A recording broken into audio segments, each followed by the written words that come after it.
Dans l'actu en bref cette semaine, plusieurs sujets. Premier sujet, hier avait lieu le premier tour des élections municipales. Si l'on craignait une désaffection, je ne redis pas mes fiches. Désaffection massive, les chiffres racontent une histoire plus nuancée, avec un taux d'abstention définitif de 44%. Les Français ont été plus nombreux à se déplacer qu'en 2020, c'était à l'époque, c'était l'élection Covid. Donc en soi, est-ce qu'on la compte vraiment? Où ça avait frôlé 55% d'abstention, c'est un retour relatif aux urnes, même si la barre des 50% de votants reste le nouveau seuil psychologique de notre démocratie locale. Sur la carte de France, le civisme ne s'exprime pas de la même manière selon les latitudes.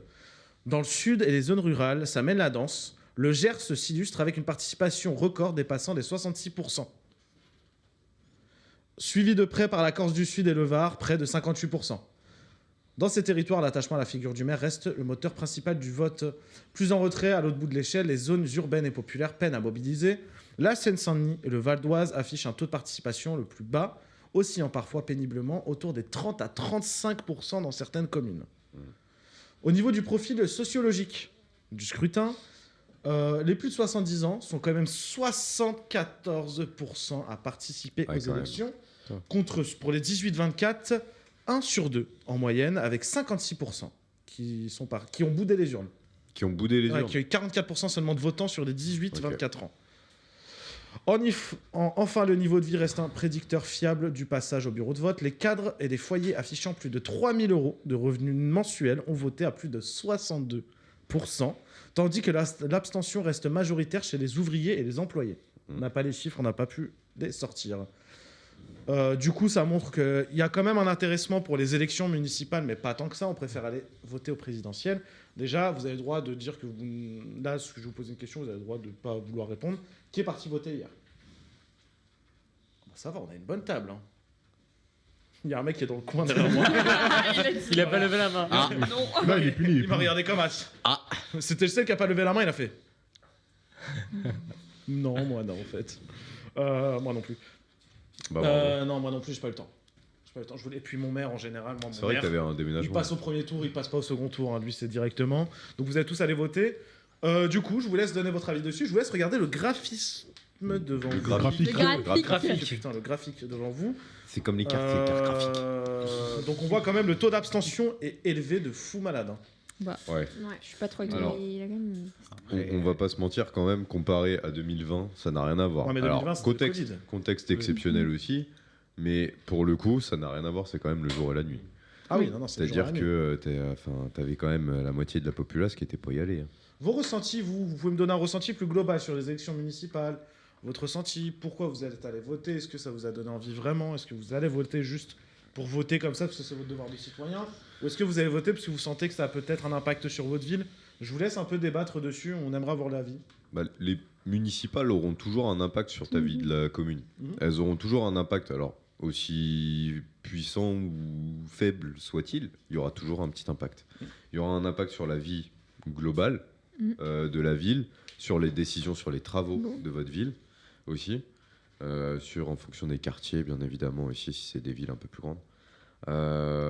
Et voilà, après, y aller parce que c'est un devoir citoyen, oui, aussi. C'est surtout un droit, mais un devoir. Moi, je le vois comme ça. Et voilà. Julien. Bon, moi, j'ai été votée, mais franchement, j'y suis allée à reculons, je vais pas mentir. Ok. Pour quelle raison? Parce que j'aime pas trop la politique de base. Ok. Mais j'ai fait mon devoir de citoyen, on va dire. Et que si je ne le fais pas, c'est que je reste dans un acte passif. Voilà. Très bien. Qui d'autre? Pareil, moi je suis allé voter, mais c'est pas trop mon truc la politique, mais c'est vrai que en plus ça coûte rien d'aller voter. Bien sûr. Faut juste, c'est juste prendre un peu de temps. On ne demande pas de poser une journée comme la GPD ou autre, donc c'est vraiment un truc où faut prendre son temps, y aller, même si t'as pas d'avis politique, quand même faire un truc parce que ça peut peut-être changer un peu la donne aussi. Non, je suis de même avis que Julia et Félix, et aussi ce qu'a pu dire Tristan sur les impacts que ça peut avoir pour nous et puis même pour nos parents aussi actuellement. On joue coupe 2 secondes. C'est vrai qu'on nous dit dans le chat qu'aussi c'était un week-end exceptionnellement, il faisait beau. On sait que les gens, c'est un impact dessus aussi. Ouais. Les gens ont profité peut-être. Il y a des gens qui sont peut-être partis en week-end qui n'ont pas pu voter. À ce moment-là, je vous le dis pour le second tour aussi, c'est important de voter. Moi, j'ai le devoir de vous le dire aussi. C'est important de voter. Allez-y, prenez position pour votre ville. C'est ultra important. Et si vous ne pouvez pas voter, il y a la procuration qui existe. Après, la procuration, ça prend un peu de temps quand même. Parce que, faut quand même, pour la personne qui fait la demande, ça prend un peu de temps. Il faut quand même aller au commissariat. Après, au commissariat, ça prend 3 minutes. Ouais. Mais il faut aller se déplacer faire au une commissariat. démarche. En tout cas, aller voter, c'est ultra important. C'est votre voix quand même qui rentre. C'est ça. Et puis c'est Vous pour, avez un c'est pouvoir, pour ton avenir après aussi. Oui, c'est exactement ça. C'est pour votre avenir aussi. Même pour les jeunes de 18-24 ans, je sais plus combien tu as dit le pourcentage. Mais... 44% qui ont voté. Voilà, c'est effrayant. tu vois, c'est pour aussi l'avenir des jeunes, parce que c'est à nous qu'appartient l'avenir, entre guillemets, c'est plus aux personnes qui ont plus de 50 ans ou qui sont à la retraite. Donc voilà, c'est à nous maintenant aussi de prendre nos décisions et de partir voter. Philippe. Je pense que le taux d'abstention aujourd'hui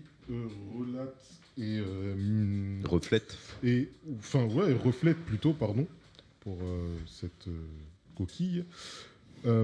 Reflète en fait juste la jeune société française aujourd'hui, tout simplement.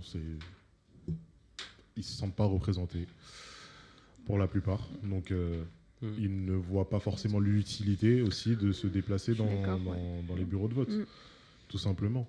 Après,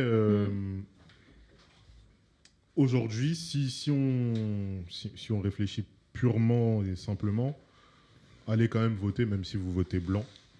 C'est toujours quelque chose de pris en compte.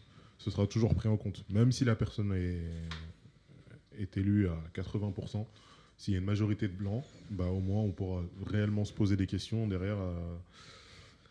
À pas sortir du contexte. Oui. À pas sortir du contexte. De quoi? S'il y a une majorité de blancs. Ouais. On sort pas du contexte. Mais Julien. voilà.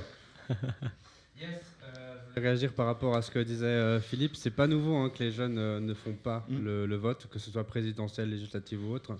Les jeunes n'ont malheureusement jamais eu un impact si important. Enfin, en tout cas, ça a été les plus abstentionnistes. Je sais pas parler. Abstentionnistes. Et puis, mais oui, je suis d'accord qu'il faut continuer. Il faut pas lâcher pas la propagande, mais la sponsor. Faut mettre en avant tout ça, notamment chez les jeunes, quoi. Mathieu, qui est avec moi. Ouais, je veux juste rajouter un truc par rapport à la procuration. Certes, il y a la démarche classique à faire par rapport à la gendarmerie et tout, mais il faut savoir qu'également, ça a été mis en place tout récemment la démarche de faire la procuration en ligne. Ah ouais? Ouais. Ah, mais avec l'identité numérique, du Oui, coup, je pense. c'est Ok, ça. d'accord. Ok, d'accord. C'est une bonne chose, allez-y aussi. Pour ceux qui n'aiment pas faire tout ce qui est procédure, se déplacer, il y a Si vous avez l'identité numérique, Mathieu, ouais. les bons tuyaux. Merci Mathieu. Merci Mathieu. Merci Mathieu. Du coup, voilà, encore une fois, c'est important. Allez voter quand même. Est-ce que vous êtes un peu d'accord avec Philippe? Moi, j'avais envie de vous dire, est-ce que le public français est désintéressé, ne croit peut-être plus à la politique actuellement? C'est peut-être pour ça aussi qu'on va plus voter, parce que là, c'est quand même très fort le taux d'abstention. Sur les législatives, on était sur un taux où c'était moins fort, parce qu'il y a vraiment eu une grosse campagne médiatique autour des législatives. Les présidentielles, on était sur un taux qui est faible. Est-ce que les gens, aujourd'hui, ne vont plus aux urnes, peut-être ils sont désintéressés de la politique, ou est-ce que peut-être que dans l'éducation de maintenant, Pour moi, c'est ça la question que j'ai envie de vous poser. Mélange. Pour moi, c'est pas tant qu'ils se retrouvent pas. Pour moi, c'est qu'ils en ont strictement rien à foutre. Ouais, c'est un mélange. Pour eux, ça les touche pas directement. Donc ils en ont mélange. rien à foutre. Mais non, je suis d'accord. Et puis je pense que les jeunes sont délaissés aujourd'hui dans la politique. Et donc du coup, ils n'ont pas envie de s'impliquer en se disant on prend pas en considération qui on est et ce qu'on fait aujourd'hui. Il y a beaucoup de chômage aussi chez les jeunes et ça participe au fait que du coup, au niveau politique, ils font pas des actions. Mais donc on n'a pas envie de se mobiliser. justement, pourtant, c'est là où il faudrait qu'ils agissent politiquement. Mais Je pense que les politiciens n'écoutent pas assez les jeunes et ne prennent pas en compte leur avis dans les choses. Et c'est pour ça aussi que les jeunes ne vont pas voter non plus.